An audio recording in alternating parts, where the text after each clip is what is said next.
Bonjour gang, je sais pas si vous me reconnaissez, hein, avec la barbe coupée. Je suis au chalet en ce moment, il pleut, mais on a eu des journées ensoleillées, il y a eu des beaux moments de planche à voile, et maintenant c'est le temps de faire des vidéos sur le cours PHS 1102. On est au chapitre 7, on rentre dans le magnétisme. Alors, dans le cadre de magnétostatique, on va étudier le champ magnétique et la densité de flux magnétique. Alors, le champ H ici, c'est le champ magnétique et B, c'est la densité de flux. On va aussi regarder, un peu comme en électrostatique, on avait la loi de Coulomb, la méthode de Coulomb par intégration et le théorème de Gauss. Ben ici, on va avoir la loi de Biot-Savart, qui est l'équivalent de la méthode Coulomb par intégration, et le théorème d'Ampère, qui est l'équivalent de Gauss. OK? Vous allez voir qu'il y a un parallèle à faire entre l'électrostatique et le magnétostatique. OK? Plusieurs des équations vont être très semblables. OK? C'est tout. On va regarder quelques exemples d'applications de Biot-Savart et du théorème d'Ampère. On va regarder à la fin le concept de densité de flux, B, puis les équations de Maxwell dans le cas statique.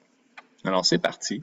Je veux signaler qu'on a terminé la première partie du cours, l'électrostatique, et c'est 6 chapitres qui seront à l'examen, le contrôle périodique. On rentre maintenant dans la partie magnétostatique où on va commencer cette semaine avec les champs magnétiques, la semaine prochaine avec les forces magnétiques et certaines applications, et ensuite des matériaux magnétiques. De la même façon qu'on avait étudié les matériaux conducteurs. Et voilà. Alors, sans plus tarder, vous avez entendu parler des trains à lévitation magnétique qui sont probablement dans notre futur pour des transports très, très rapides. Certains d'entre vous ont peut-être eu l'occasion de rentrer dans une machine à imagerie par résonance magnétique. J'ai eu cette occasion-là. Je suis allé dans cette machine-là pour qu'on observe mon poignet. Je m'étais blessé à une game de soccer en Australie, puis finalement, il n'y avait rien de mal, mais j'ai eu une visite guidée de l'intérieur de la machine. Puis je dois vous avouer que c'était comme du heavy metal marteau-piqueur mélangé avec un inconfort. C'est toute une expérience, franchement. Bon, ça vaut la peine de regarder peut-être le début du magnétisme. Ça vient d'une pierre qu'on a découvert, la magnétite, avec laquelle on a pu faire les aimants et la boussole pour naviguer. Puis, chose intéressante, là où les charges positives et négatives peuvent exister isolées l'une de l'autre, hein, c'est des charges libres, c'est comme des monopôles électrostatiques. Ben, dans le cas d'un aimant, dans le cas du magnétisme, ça n'existe pas. Mais monsieur, on fait juste prendre l'aimant puis on va la casser en deux. Ouais, ok, ben quand on fait ça, tout ce que ça fait, c'est deux aimants. Et on va voir un peu plus tard pourquoi. Alors, il n'existe aucun monopôle magnétique et c'est un des résultats les plus importants de l'électromagnétisme. Bon, quelques ordres de grandeur. On a le corps humain qui génère son propre champ magnétique, 10 à la moins 10 Tesla. C'est très petit. Et la Terre, OK, 3 fois 10 à la moins 5 Tesla. Ça aussi, c'est quand même assez petit. Puis ensuite, autour du Soleil, ça commence à être un petit peu plus grand. Le champ magnétique, des stickers qu'on peut mettre sur le frigidaire, les haut-parleurs. Nous, on va commencer avec Hans Ørsted, qui a fait une des premières observations d'un effet magnétique causé par l'électricité. Hein? Alors, on découvre que la boussole va dévier si elle est près d'un déplacement de charge d'un courant. C'est dans un cours de physique que Ørsted a observé que la boussole avait dévié quand elle était près d'un d'un courant. Alors, quand un courant ne circule pas, il n'y a rien qui se passe avec la boussole. Mais quand un courant circule, là, tout à coup, ça va faire dévier la boussole. Okay? Elle va tourner dans cette direction-là, comme si le champ magnétique, maintenant, allait dans cette direction-là, le champ magnétique terrestre. Mais c'est faux et c'est pas vrai. Alors, il faut faire attention. On aurait le même problème si un éclair, frappe à proximité, puis on est en train de naviguer dans la forêt parce qu'on est perdu avec notre boussole. Ben, on va avoir pour un instant une direction très différente du champ magnétique terrestre. On va être déboussolé, comme tu veux. Mais c'est juste un énorme courant qui circule, qui va faire dévier, qui va, en fait, on doit réaliser, qui va créer un champ magnétique. Alors, c'est vraiment le passage de l'électricité au magnétisme. Un champ magnétique H. Et on veut modéliser ce champ magnétique-là à l'aide de la loi de Biot-Savart. OK, ben, Jean-Baptiste Biot et Félix Savart ont fait une étude des forces qui existent entre deux fils quand ils sont parcourus d'un courant qui va dans le même sens, par exemple. OK, alors ici, on a deux courants. OK, on a deux fils, peut-être séparés de 1 mètre. Puis, on remarque que quand les deux sont parcourus d'un courant, les deux fils s'attirent. Tandis que quand les courants vont dans les sens contraires, ils se repoussent. Puis, cette force-là, elle est due au champ magnétique, qui est ici désigné par un X qui montre que le champ, en fait, est en train de rentrer dans la page. Ben, ce champ-là est produit par le courant ici. Ça rentre comme ça ici. Bon, on va parler de ça un peu plus tard avec la règle de la main droite. Mais Biot-Savart, la loi de Biot-Savart, c'est une façon de modéliser ce champ magnétique-là de la même façon que Coulomb a essayé avec DE était égal à, vous vous rappelez, là, il y avait une belle grosse formule. Bon, puis l'idée, c'est qu'un courant I, dans un conducteur, va produire un champ magnétique à une certaine distance R. Puis, on va développer cette formule-là dans quelque chose d'un peu plus complet, qui tient compte d'un point d'origine qui pourrait être ailleurs que sur le fil lui-même, et ainsi de suite. On va avoir quelque chose de très semblable à la méthode de Coulomb par intégration. Ce qui est intéressant, par contre, ici, la différence avec le champ électrique, c'est qu'on introduit, en fait, un produit vectoriel. Et ça va être super important. Ça va nous donner la direction de ce champ magnétique-là qui va se faire avec la règle de la main droite, avec un produit vectoriel. C'est loin d'être trivial. Imaginez un vecteur A et B qui sont séparés d'un angle alpha.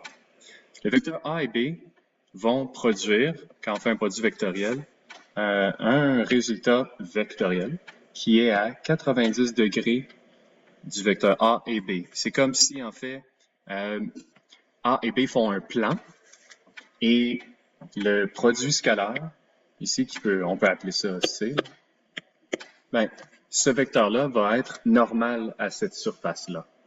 C'est comme le vecteur normal, mais d'une certaine grandeur.